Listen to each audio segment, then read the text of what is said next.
Hi, everybody. I'm Drew, and we're going to play a game here called What Would I Drew? Our first question is how to not come off too aggressive early on while dating. Honestly, just come off as aggressive. Why not?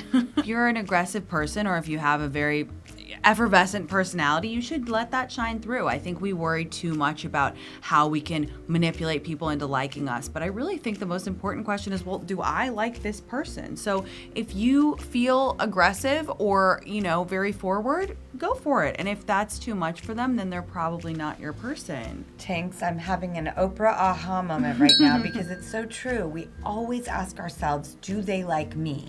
And the question is, do I like them? And once you put something through that lens, you worry a lot less about how you're coming across. A date is not a job interview. It's a compatibility vibe check. It is best to just bring your whole self to the table. Where has that been all our lives? Our next question is, how do you ask a guy out? You simply go up to him and you say, I think you're really handsome. And then I just stop talking and stare at them and then I walk away. And then they always ask you out. Or you can DM them and just say, hey, do you want to get a drink sometime? It is that simple. I've gotten many a boyfriend that way. It's very rare that men initiate anything anymore. I think it's a confusing time. Like, nobody knows what to do anymore in a dating app world. So true. When I was younger, I never had a problem asking somebody out or going after it. And I feel like that's how I landed all my boyfriends too, was just by going for it. Yeah, we're in this kind of in a state of flux right now with dating. Yes. We have all these new channels. I think you have to flip it and see it as a positive and think there are no rules anymore. If you feel moved to ask a guy out, you can just do it. And if you feel like being courted and wooed, then, wait till they ask you out. And if they don't, they're lost. Good luck with that. Yeah. Single after a 30-year relationship, where do I start?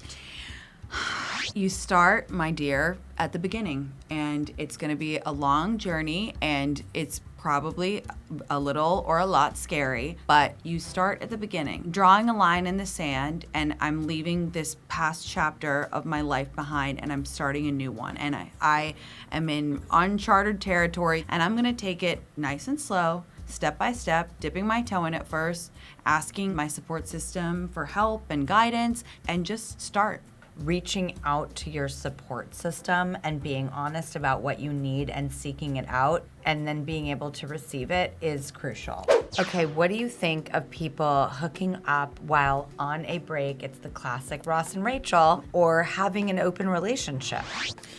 Hey, everyone has their own thing. An open relationship wouldn't work for me personally, but some people love it. Mm-hmm. I don't really believe in breaks. I think breaks are they're a layover to breakups. Sometimes it's for a good reason, like both people or one person is scared. They're not quite ready. They want to keep one foot in, one foot out. But I think it's actually doing a disservice to both people, because then you don't know. Better to just break up, and hey, if you miss the person in 3 weeks, call them. Say, I made a massive mistake. But a break is just, it's gray and it's purgatory. It's purgatory, and someone always ends up getting hurt. Both people have to agree. There is no such thing as a one-sided open relationship.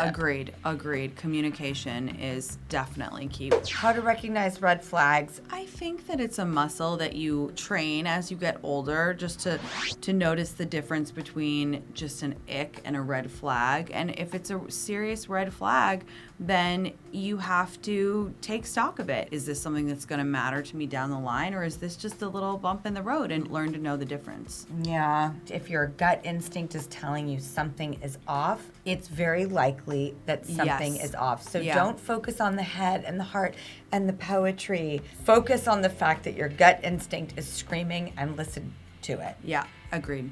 How to take a risk with love when you're scared of being hurt again. I think there are so many people in that boat, Tinx. So many people, and it's scary when you've had your heart broken into pieces. I like to think of it as heartbreak shows the capacity for the depths of your love. So if you have had heartbreak before, it means that your heart is that big. You can love someone again.